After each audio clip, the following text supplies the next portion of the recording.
Hello and welcome. I'm Mihua, the host today of Niche and Hot InvestTech live series.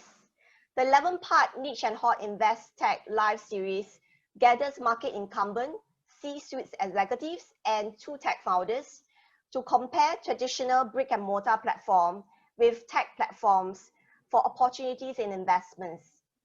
Self-introduction here, I dance with investments in different industries and different parts of the world. I was a founding member of Far East Organization Venture Capital Arm, where I do strategic investments with Microsoft and Intel and run an incubation center. Part of merger and acquisition team of Sembcorp Environmental, I acquired ESG projects, including its first project in India. Subsequently, I was based in India to set up the Indian rep office. I was also based in Australia, China, and Japan for over 10 years and asset managed accumulated portfolio of $2 billion under a private equity fund and REIT of Escort. Today, I'm the executive committee member of Singapore FinTech Association, where I'm also one of the judges for Singapore FinTech Award 2019. I was recently recognized as the leading female leader in Asia in the September 2020 issue of the FinTech Times. I advise on cross-industry expansion strategy as intermediaries under NH Expansion and founded this 11-part Niche and Hot InvestTech series. So audience, in today's series 3, we examine sustainable energy investing, solar energy, to compare mainstream brick and mortar versus technology platform, and consider sustainable energy investments opportunity for investors such as VC, retail investors, accredited investors, family offices, and also target users of solar energy, which are SME corporates and individuals. And maybe looking at solar investments as part of the green restart after COVID phase 3, when construction restarts too, and also bring you a one-to-one conversation with one individual who is a thought leader, Deputy CEO of Asia's largest applied solar research institute, and also founder of multiple solar technology ventures, the Deputy CEO of Solar Energy Research Institute of Singapore, which we call it CERIST. We're going to get to that conversation about his latest niche and hot ventures after the presentations by 2 tech founders. I would like to thank our co-organizer, Bridge Plus, which is part of CapitaLand, as well as our supporting organizations, which are Singapore FinTech Association, Blockchain Association Singapore, Singapore International Chamber of Commerce, and also CERIS, who has newly joined us. Bridge Plus will be launching their first center in CBD at 79 Robinson Road in December 2020. And would like to invite investors and FinTech champions like you to join us in making Bridge Plus the home to the international FinTech community. Before we get started, I have just a couple of housekeeping announcements to ensure you all enjoy the program. If you experience any issues with audio or video quality, try to refresh your browser or use the chat box for support. We have Dennis helping you. We will be able to submit questions throughout, and we hope you do. Do include your name and company name so we can give you a shout out. Please engage with us on social media. We're having a conversation there as well. So join us using the hashtag Niche and Hot InvestTech. Let me now introduce our 2 tech founders. Our first FinTech speaker is Martin Lim. He established Electrify, which is a retail energy plans marketplace, to address the need for transparency and security in an increasingly liberalized market, the energy market, which as a household, you will know you have lots of choices now. He regularly speaks at technology and energy conferences, such as Future Energy Show, at Asian Utility Week. He's speaker and program advisor. Under his leadership, Electrify developed a peer-to-peer energy trading platform for main grid deployment, and Singapore's commercial trial launched with Senoko Energy and Engie Factory in August, with plans to expand regionally. To our Japanese audience we have today, Senoko Energy is owned by a consortium comprising Marubeni, Engie, Kansai Electric, and Kyushu Electric Power. So we have a Japanese touch there. So our second FinTech speaker is Vincent. Vincent is the founder of Positive Energy, a renewable energy project financing FinTech depository platform for Asia. He has over 10 years experience in the energy industry. At Positive Energy, his role is to deal with money, which is investments for commercial renewable energy projects in Asia. Prior to Positive Energy, he worked at Royal Dutch Shell. He has a strong background in financial world, particularly in economic, energy policies, and regulations. He studied industrial engineering and is a chartered global management accountant accredited. Audience, we have our first speaker, Martin. Let's get started. Great, thanks, Nihua. I'll take over the screen. And here we go. Excellent. Can everyone see my screen? Yes? Okay. So a quick intro to what Electrify is. We founded a business back in 2017. We started off as an electricity contracting marketplace. But very quickly, we started developing a peer-to-peer energy trading system. We ran the first pilot for the system and we completed it in early 2019. TEPCO was along as an observer back then, and after the pilot, they liked it enough to say they will take a small interest in the business, and they invested in early 2019. We had spent the last year plus lobbying various energy companies in Singapore, and we launched a commercial pilot with Sunoco and NG Factory in August this year. And right now we're planning for trials in Malaysia, Thailand, as well as Australia.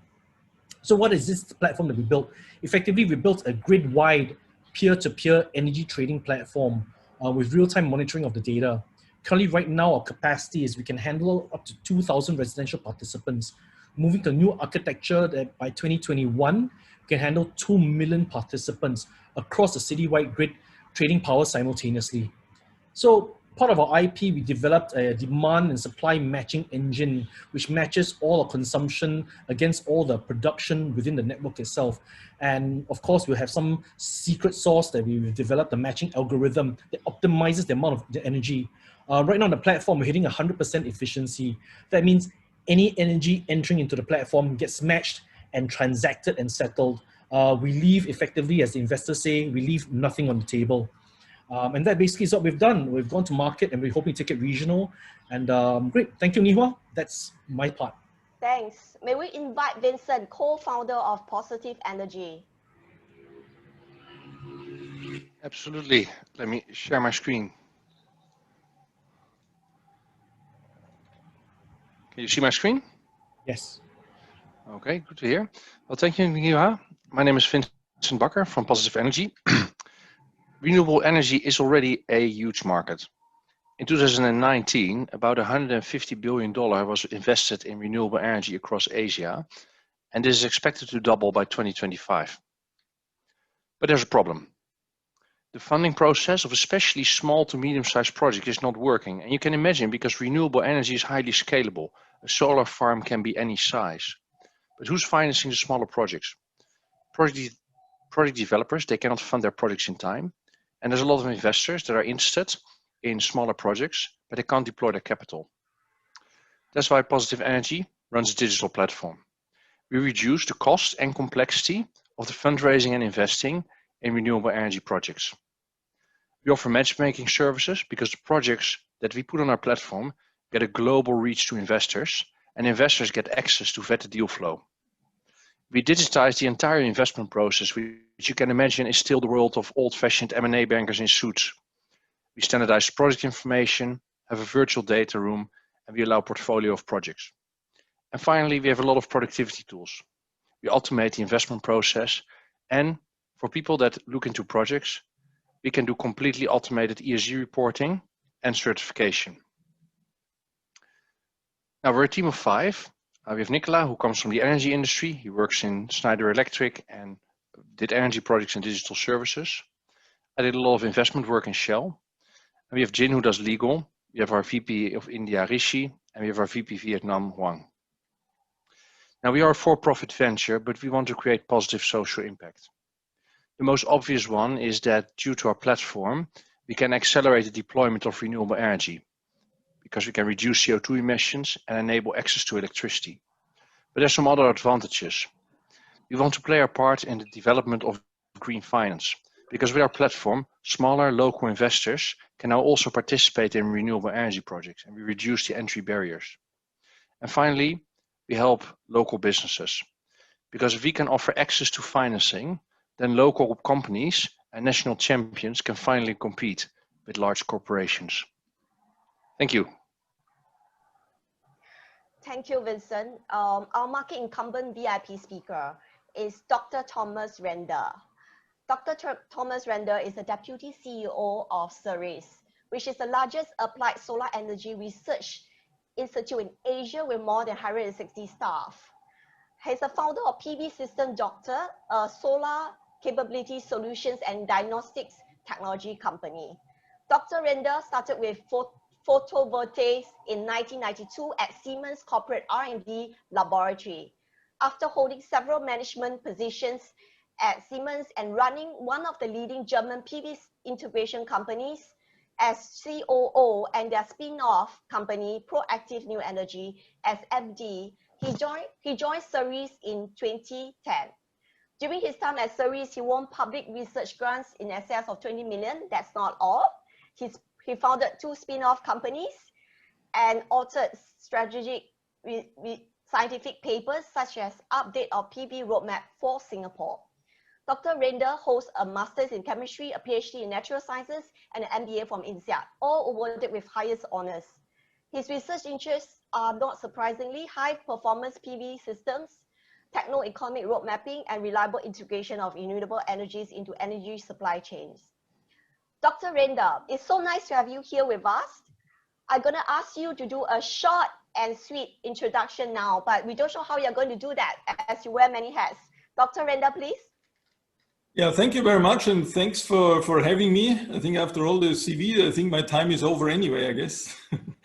Maybe let me give you I'll show you a few slides about how to put things into perspective, because as you saw, I'm one of the old timers in the solar industry, and I've seen technologies come and go and markets come and go, and sometimes it hurts too much if you see that things don't run efficiently. And that's where we try to step in then and eventually try to come up with innovations and also try to commercialize them. I'll just show you a few slides here on the PV System Doctor, which is our latest spin-off. So you talked about Ceres. So we are a national research lab in Singapore, partly government funded, but mostly private sector funded. Just to put things a little bit into perspective. So Vincent already mentioned, so the future is solar. Solar is unstoppable. If you look at the DNVGL or BP Energy Outlook data, by 2050, wind and solar together will contribute 50% of our energy supply. And that means, at least for solar, there will be $4.2 trillion invested from now until 2050, which is around about this $150 million, which Vincent mentioned. So the sheer market and investment opportunities are gigantic. The only thing is quality matters. And quality means, if you look at the definition, when the results continuously meets expectations. If you want to have a well-performing asset over the entire lifetime, then that's what you call a quality system. The only thing is, PV lasts for 20 or 25 years. So you have to ensure that this holds true for the entire lifetime of the system. Now what happens in the market, and that's unfortunately that things not always go the right way. And here are some quotations, like so many solar panels out of China were produced here in such a short time. It's hard to imagine that there's no quality problem. Or also from China, many installations fail to generate as much electricity as planned. Or you have this penny item problem, like here in quotation from India, DC cables accounting for 2% of the project cost, but impacting as much as 15% of the project output returns. And we also see this when we go into solar farms and try to assess, and here is an example from Southeast Asia, where it shows the power losses for different parts of an existing solar farm in the range of 10 megawatt asset size, and say A through D are normal degradation, which you have in every solar installation. But then a big chunk of this investment actually goes south quite badly, and you see 40 to 50% power losses, which should not happen at all. And so what we are trying to assess is what is the financial impact of all these power losses. And if you see the figure of merit, in this case, it's for solar installations is called the performance ratio, which should be in the range of 80% for a well-performing system. But if you only go down, say 5% here, the higher bar, down to 75, it doesn't sound so much, 80 down to 75, but you already use almost 20% of your NPV. And if you look at your equity IRR, you lose more than 2 percentage points of your original investment. And this is an enormous loss. And this is something where we tried to step in, and that's why we started this PV system doctor. And there's so many similarities with the medical world, whether you do health monitoring, basic health checks, advanced health check, which is typically our service for due diligence before assets are transacted, and then comprehensive health check, where we literally go into the solar farm and do in-field testing, as you see the images here, and then eventually come up with a cure package if systems are severely underperforming. And then we run the new business case of what happens with the new investment, because typically the rectification is associated with an additional cash outflow. And then we run the new business case and see whether or not we bring the internal rate of return back up. In this case, there's an example where we managed to claim warranties so that the power output at the end of the day was almost as good as at the beginning, and even the internal rate of return, we brought it back up to original condition. And that's the entire, I don't go into all the details, but we do in-field diagnostics, rectifications. We have a real-time monitoring system. We're doing smart O&M, which is preventive and predictive maintenance. And we also can do solar forecasting based on weather parameters, which we can project over a few hours, even a few minutes for grid integration, all the way to a few hours or day ahead. And we have started a marketing and advertisement campaign. We are currently doing the brochure for the Series A. We just started the spin-off basically, and we are about to finalize the Series A brochure, and then we'll reach out to many of you, hopefully, and then get to discuss this a bit more in detail. Just to put things all together for today's webinar. So if you look at solar investments, the base is always an optimized solar asset performance. And that in return enables higher returns and better project financing. That in turn enables lower cost of green electricity. And then you can start your green electricity trading. And this is this magic triangle where everything has to be in place. And all the three parts are represented today with the PV system doctor, with Positive Energy and Vincent, and with Electrify and Martin. And with that, I thank you very much. Here's my email address. And if you want to learn more about the PV system doctor or PV in general, more than happy to help. Back to you, Nihua. Thanks, Dr. Renda. The coming up segment is the Q&A sessions. We would like to invite the audience to ask questions if you have not done so. Before that, we have two poll questions for you to cast. Dennis, how much more, the first question is, how much more will you pay for greener energy in your home? 5% more, 10% more, 15% more, or not at all? The second question is, how much of your investment portfolio do you think you would like to allocate for sustainable energy? Less than 5%, less than 10%, less than 15%, or more than 15%, or not at all? The keyword is you would like, so you might not do so today, but you would like to. So please remember to press submit after you select. So while waiting for results, we can go to the Q&A session now. Let me see the questions asked.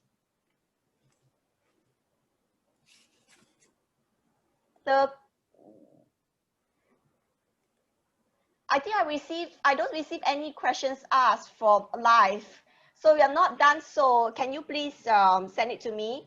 If not, I will now proceed to answer some of the questions that, okay, I saw it now. Okay, this is Anupam Kumar from service as well. I have two questions. So it could be one of your students coming in to ask you questions. They are not done with asking you. As you know, there's inherently a limit to perfection in forecasting. if the forecast has deviated due to catastrophic weather events and the energy produced is not up to the acceptable standard, how do energy producers manage such uncertainties?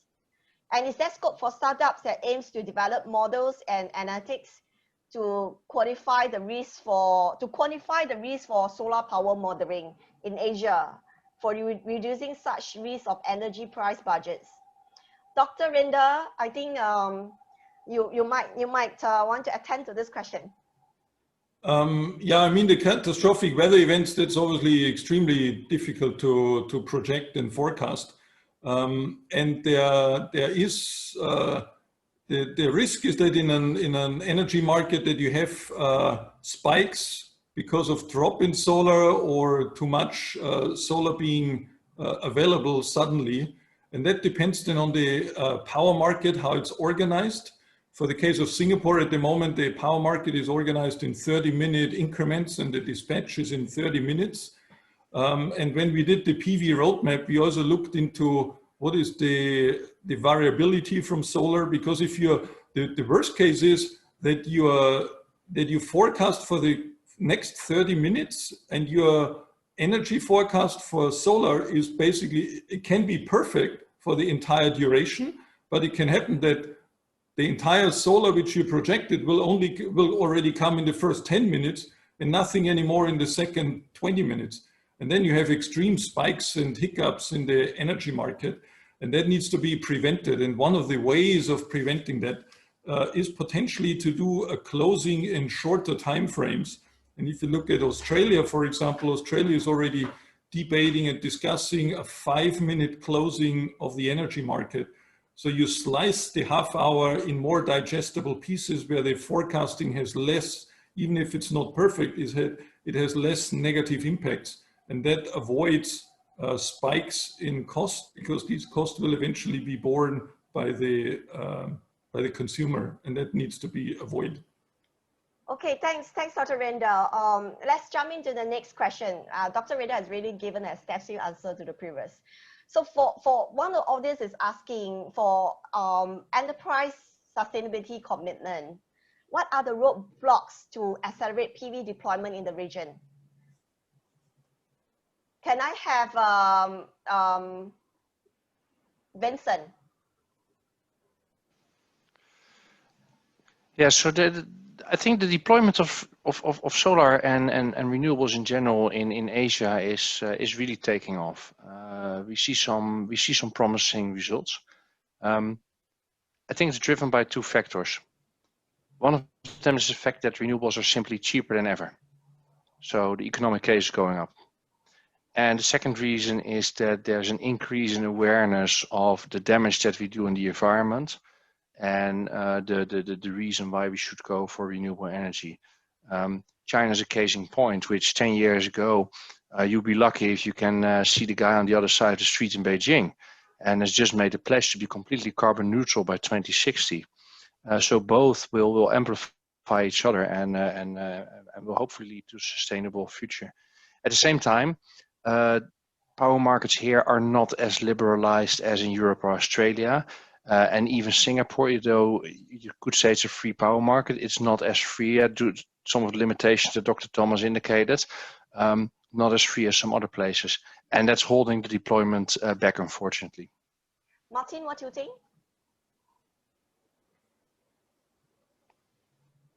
You are on mute.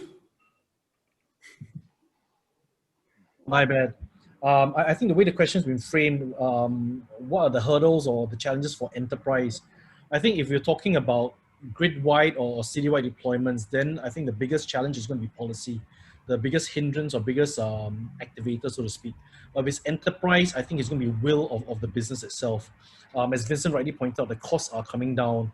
And what we're seeing from a lot of MNC clients, especially clients out of Europe, for example, there is a very significant need to address sustainability within the reporting itself. So you've seen European clients who come in, for example, and they have from head office mandates to hit certain targets on carbon abatement, certain targets on renewable energy consumption. So these are already preset at the group level, and I think that's a fantastic move. So these are the biggest drivers right now.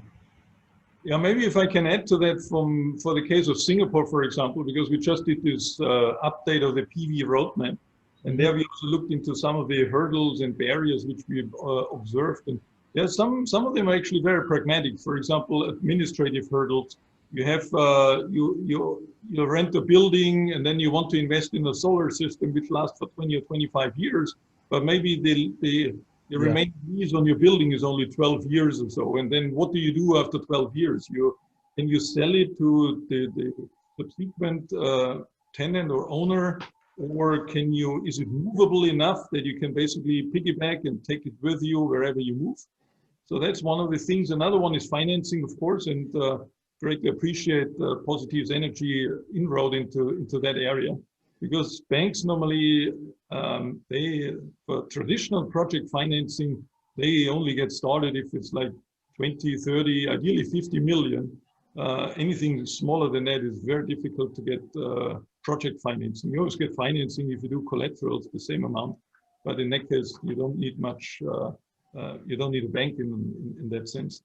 And I think for Singapore, coming back to the electricity market, there's also this underlying problem of what you call merchant risk, because no feed-in tariff, which we don't need because solar is already cost-effective enough.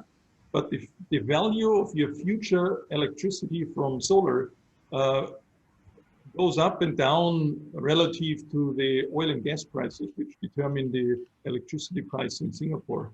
And so we gave some recommendations that there could be contract for difference models, like in the in UK, where at least some of the risk that there's at least a little bit of a floor, and maybe you can also cap the upside, but that some of the risks may be taken over by the sovereign, by a government or some larger body, in order to facilitate investments in smaller scale renewables in Singapore or the region. Maybe to shortly add to this, I think the electricity is not new. Electricity is 100 years old. For 100 years, we built a system with generators, billing, everything, to build massive power plants, build thick lines to go into your house where there's a constant stable baseload. That system has been expanded for the last 70 years. That's how it's been built. And suddenly, that whole system goes upside down. And that's a challenge. And that is everywhere, from the way we build, from the way we forecast, from the way we produce, from the way we consume. The whole electricity technology is going upside down. And that's not that you cannot address that by just one policy change, one good intention, one simple FinTech. It's a massive undertaking to change an industry built over maybe 100 years. Yep. So Vincent, since you're talking about FinTech, I have a question for you. What's the best way to create global incentives to reduce the usage of fossil fuels, as well as how can FinTech play a part and drive climate change?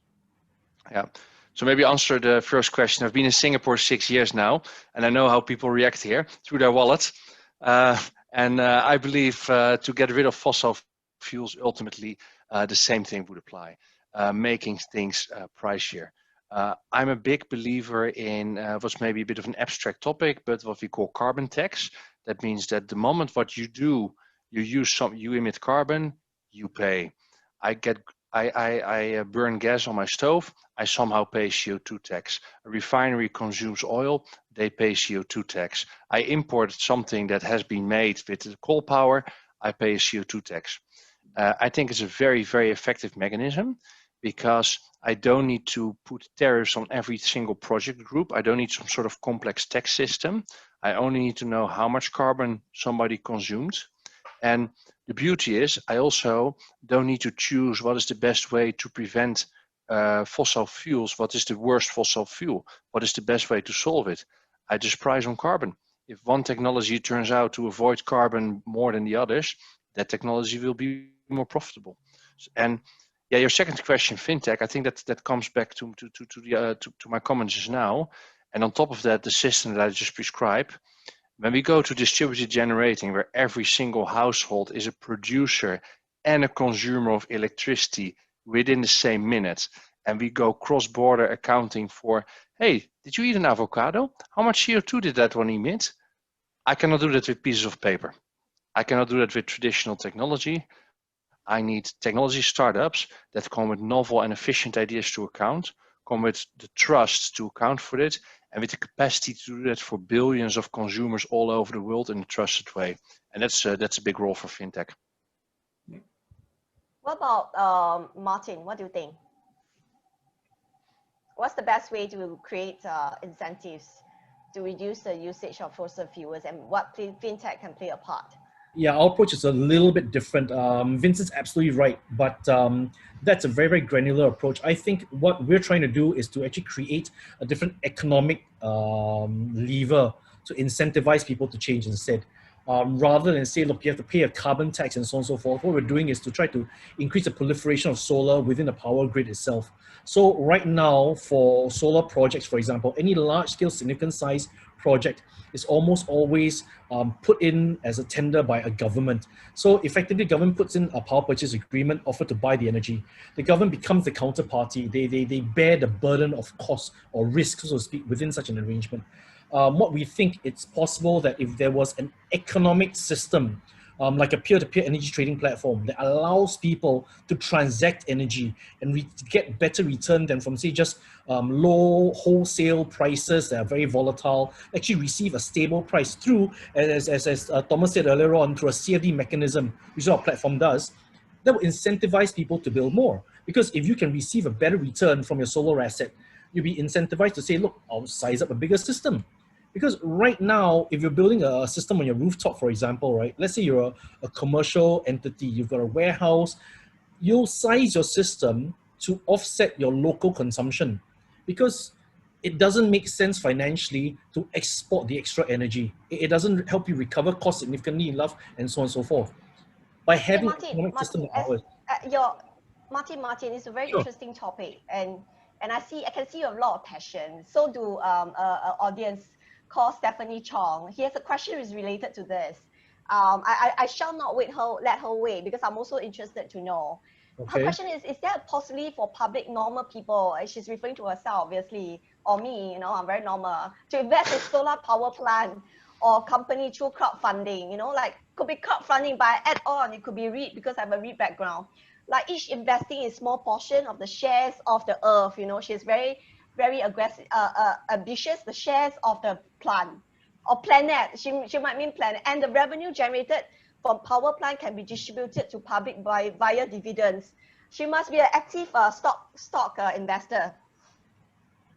Could you repeat the last part again? Could energy be distributed to the public as dividend?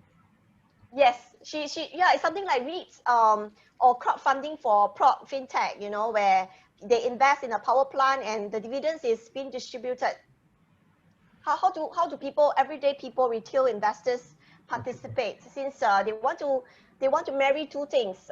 One is marry their environmental responsibility as well as their investments, their pocket. Okay. I've got a very simple answer, but I think Vincent is more up his alley. Yes, Vincent will be next. You hold on, Vincent. The simple answer is I think it's very, very possible, because if you look at how the solar systems are, for example, the costs are calculated, there's this thing called the LCOE, the levelized cost of energy. If you're able to at least hit the minimum recovery, you should be able to earn more money on top of that. There have been other projects that talked about, they have created models where they attempt to pre-sell the entire generation across the lifespan of the asset in a single tranche. And then they slice and dice into smaller granular tranches for small scale retail investors to buy into. That's been done, and there are many ideas like this, and it relies on technology. Now, the other question about whether they can receive dividend as energy. Or money, or dividends. And I think money like is yes, because you invest. Yeah, if it's money, I would imagine is a yes, right? Vincent may correct me on this, I think, right? But I would quickly say yes. If you invest into a business like a REIT and so on, there should be a return, and that's wholly reasonable. I think that mode of return should be easier than if you try to say, I take it back as energy.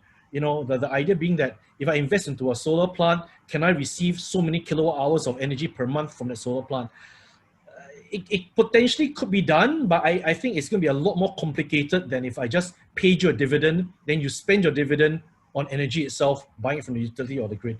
Of course, from a platform like ours. But yes, Vincent, please. Vincent, please, yeah. All right. Yeah, the answer is yes, you can. Now, what Martin describes is absolutely right. We need technology to do that. As traditional investors in energy are people that put $500 million on the table to get a small share in a nuclear power plant. Clearly not the scale we're talking about for renewables. Now, the disappointing part is that in Asia, there's not too much of this. Similar to real estate, you have real estate investment trusts in the US, very popular. You buy a share and you own several buildings and you get your dividend. There's a few of those for solar power in the US and one in the UK, none in Asia. It's non-existent. So there's a lot of talk but little demand. The second idea that you described for crowdfunding and owning a part of the plant is actually very popular in Europe. 4 years ago, my friend bought shares in a solar farm around his corner in which he owns some shares, and it is indeed offset through his electricity bill. And the government or the municipal government or the central government gives certain incentives to people who do that. It can have only so many users, it needs to be really in your neighborhood. I think those are great incentives because you can give tax breaks, you give ownership, and people love it, right? You have rather than having some dividends, you have your own solar farm. You can say, oh, some of these panels are mine. And you actually see, hey, I'm running my AC, but I'm running on green energy. So I hope more of that will ultimately be possible in Singapore and Asia in general, because it's a great idea. Yeah. When is it going to happen, you think? Just one answer in terms of number of years. In Singapore, Indonesia, or in general? Singapore and Indonesia. Just Indonesia 10 years, Singapore 1 year. Okay, what about Martin? Just number. Singapore and Indonesia. Indonesia, I think, is a long way off. I think it's quite a long way off. Singapore? Singapore, though, I think we can see interesting models within the next... Number, we want a number. I give it 3 years. 3 years. Dr. Renda? We Well, also want numbers. What level you can already go into the next shopping center, and there's a OEM, open electricity market supplier, who sells you a green electricity scheme, and that's typically then using behind the scenes so-called renewable energy certificates, which are transacted for larger solar farms. So it's normally not for household size, but nevertheless, SP started last week with their own green electricity. So if you're still an SP user, you can use their app.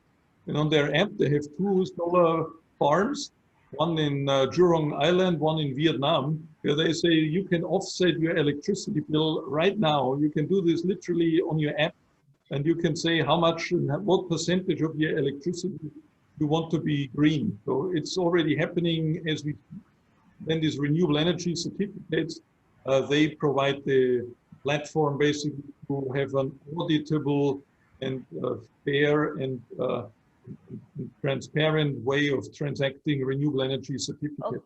Okay, great. Okay, I have to jump to the next question to make sure everyone's questions are able to be addressed. How does ESG affect? It's a very real estate question, because you are talking about rooftop PV and plants, PV plants. So how does ESG affect real estate investments? Is there any data that shows segregation between price trend within real estate and non-real estate ESG data? Is there a two type of data that's available, very specific to real estate? Dr. Renda?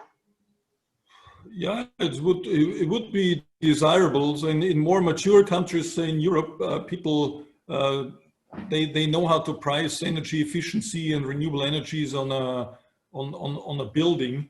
In Singapore, it's getting there. So the main developers, they do this also for the ESG goals, say the Capital Land, the CDLs of this world. They invest substantially in renewables and efficiency, but then they hold also the assets and continue to do so. You very often have this so-called agency problem, that the one who develops and builds the building tries to lower his cost, and then unless it's priced in properly, which at least for Singapore is not yet perfectly the case, then the one who eventually owns and operates the building, who reaps in the benefits of lower energy consumption and getting renewables on the roof, if that's not fully priced in yet, then you have this discrepancy. But I think there are the right ways on, or there's a certain government drive with green mark building. URA nowadays don't bid out empty land plots anymore without giving, you have to build at least a gold or platinum green mark building there. So over time, I think through incentives and a bit of carrot and stick, I think we get to a point where we have a fair pricing of energy efficient and renewable energy buildings. Okay, let me jump to the next question.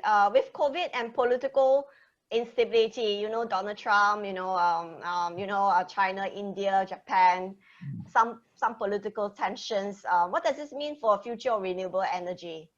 Can I have Martin? Wow.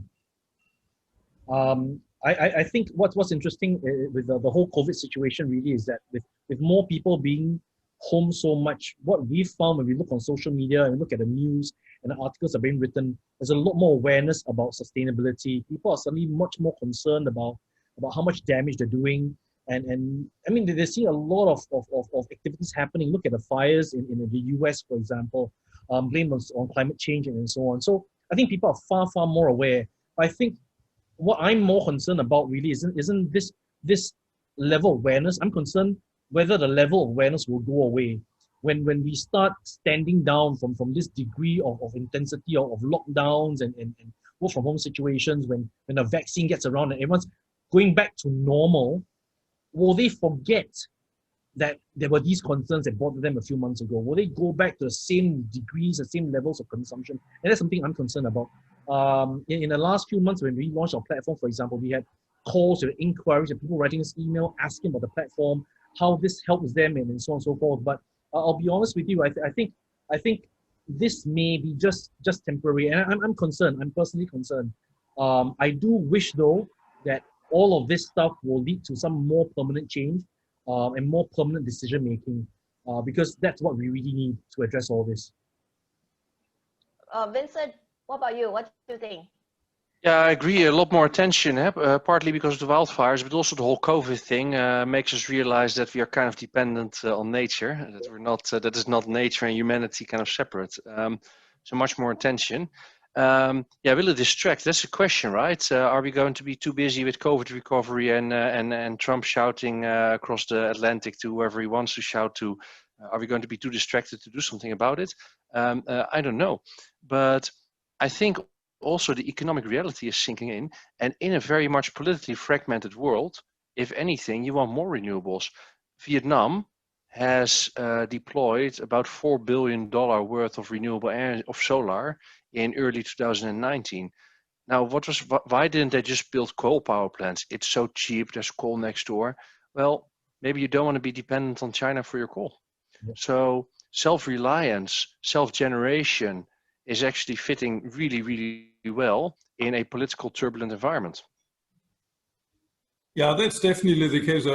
Like this more resilience in your supply chain. I think if anything, this whole COVID situation has taught the world that you cannot rely on single sourcing or a few countries alone in your supply chain. And that includes energy, of course. And so the geopolitical dependencies will shift. And solar and wind, they're all locally produced, so you don't need to ask anyone. And in addition, you obviously keep money in your country, because if you buy energy, coal, gas from overseas, you obviously have to pay for that, whereas the solar and the wind, which is in your country anyway, so you have a double benefit that you keep more energy, you keep more economic resources, and at the same time you gain greater independence. And many countries they will, like in Europe, for example, there's this new Green Deals. They want to do a green restart of the economy. And that makes an awful lot of sense. And and what people often underestimate is how quickly you can deploy solar. So you can build a gigawatt in a few months. If you do the same for coal, it takes you probably 5 to 8 years. If you talk about nuclear, it's probably in the 15 to 20 years from the idea of generating that power until it's delivered to the grid. In solar, you can do a gigawatt in a few months, no doubt about it. So the speed of installation is often underestimated, how quickly you can build solar power.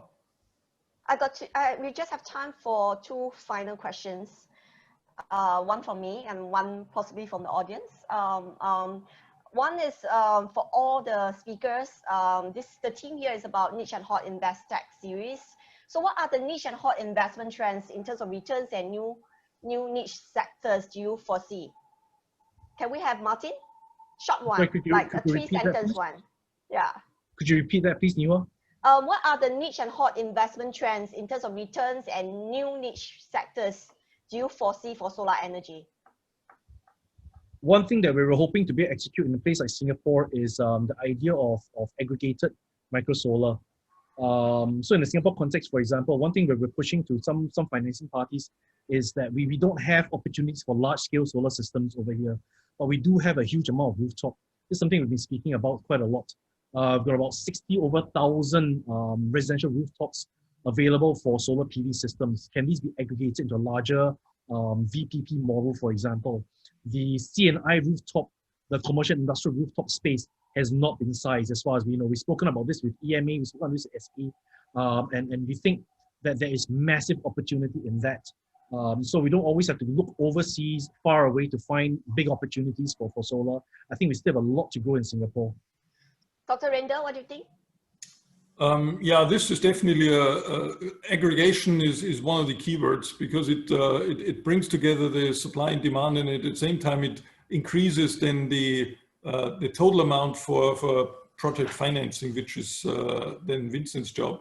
What we see obviously, and this is also why we have this PV system, Doctor, that there's a lot of ailing assets out there which people are either not aware of or they don't get a grip on how to fix that.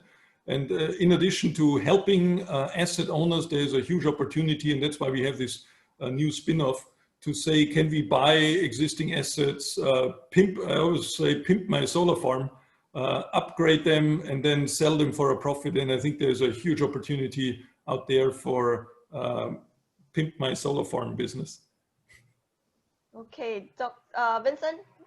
Yeah, I have to give a different answer, of course, than the others. Yeah. My biggest investment bet would be on alternative solar panel locations. We now put them on the roof because they get the most sunshine, but I'll tell you what space to watch. The space to watch is not slightly more efficient solar panels here. It's the company that figures out how can we make them vertical to clad our buildings. Half the time they don't produce, but the other half they make electricity on unused space. Put them on traffic signs, put them on the tops of the ERP ports. The company that is able to crack that nut, then Singapore will be a major solar producer, and that would be an awesome investment opportunity. Are you talking about solar glass? I was talking to Dr. Render the other day, like solar glass, solar cladding, solar on the top, solar on the asphalt road, solar on the floating solar on the rivers. The solar solutions that are more than, maybe not as efficient, but you can put them everywhere. The ones that are not the big heavy panels. That's my investment bet. We're working on those ultra lightweight yet high efficient panels, because I say it's similar. It has to be so lightweight and easy to deploy that you can use Velcro to attach it to a wall. You see a building, a wall which has not the window, boom. You have something with Velcro, just stick it there. And okay, you have a very inquisitive host here. My background is in construction. I have to add in. I just cannot. I have to disrupt the rules. But I remember granite, which is very heavy. They can be clad to the side of the building. So what stops a similar heavy materials from being on the facade? Yeah, it's not only the weight; it's also the whole interconnection. And but it's true. But granite is much more expensive than solar. So if you see a building or someone planning granite, just knock the door and say, don't do it, put solar. That's already... Okay, so we need deep pockets. No, can I ask a question at this point? I mean, I'd love to ask this or Thomas as well. So the way I understand it, right? You've got the buildings, why we don't just clad solar PV on the side of the buildings really is a matter of efficiency, isn't it? It's not an optimum angle. If you don't get optimal energy, if the energy is not sufficient, I don't get to offset my initial investment. I don't get recoup anyway to complete my IRR. So the question I want to ask really is this: when do we expect to hit that threshold of efficiency, and what is the magic number? Right now we're trending about 20 something percent, like 24, 25%. Are we expected to hit maybe 40% before this kind of cladding makes sense? Because Vincent's got a great idea, and we don't need special new materials. If we can hit high enough efficiency, we can clad the external concrete of any building and turn them green. But what is the magic efficiency number? No, it's not just efficiency, it's also cost. So it's the combination of cost and efficiency, and cost also to how to deploy it. And we are looking, and the big market is retrofit. I mean, you can also talk about fancy new buildings, Sir Norman Foster type of architecture. That's important to do it, to showcase what's possible. When we did the roadmap, we analyzed 132,000 buildings. That's the existing building stock. That's the big market. And for those, we need inefficient solutions, and the efficiency has to be there as well, but they have to be cost effective. Yes. It's more important than the efficiency. The efficiency will reach 30+% over the next 5 to 10 years with different type of technologies. Not 40, because there's some thermodynamics. So it looks like so long as the glass or whatever cladding on the side of the building is the same price of current materials, anything upside in terms of solar efficiency looks like it's a upside, it's a plus point, isn't it? Yeah, it's a combination of factors, right? If I want to just get the efficiency up, of course my returns go up, but I'm not using the space. So if I can glue something against it, all the electricity extra is nice. And then the other component is power prices. Singapore has a high power price. I can make a 15% or a 10%. I can take a super old solar panel and I make a profitable project in Singapore, because people here pay twice for the electricity than what they would pay in Jakarta. So that's the way, and with the high power price comes the economics of inefficient solutions. So who cares that my solar panels are less efficient because I put them vertical? It's okay. And they're not as efficient because they're lightweight. It's okay. It's free electricity. I save the cost on the other cladding and I sell the power at a high price. I'm still winning as an investor. Wow. Okay. Great. Nice. It's so good to have a active discussion on this topic. And I think we need a think tank, discussions more than this after this webinar. But audience, and also the panelists, we are reaching the end of the webinar for today. I hope I can continue, but I don't want to hold everyone up. And I look forward you to join us for our future Niche and Hot InvestTech series. Let me on my video. I'm sorry. I would like to see you. Yeah, in the following months, and finally to meet you in person at 79 Robinson Road, Capital's Land new flagship building in December 2020. The space ability is restricted because of COVID-19, and so far priority will be given to those who attended the series prior. Bridge Plus is a community and co-working platform of Capital Land, with a focus on building communities and tribes through collaborative and flexible workspaces across Singapore, China, and India. Bridge Plus provides technical support today, so thanks Marcus and team, and thanks all supporting organizations. Thank you, Dr. Renda, for accepting our invitation to be our VIP speaker for Series 3. Sure. Thanks also to our promising tech founders, Martin and Vincent. Most of all, thank you to you for being such an engaged audience. We hope you continue to join us, and we look forward to having you on the upcoming money sessions, which will likely to be held on 11 November and 11 December to signify our 11-part series, and that's at the same time at 4:30. Please do rate the speakers, the moderator, myself, and the webinar technical support from Bridge Plus before you log off. Goodbye.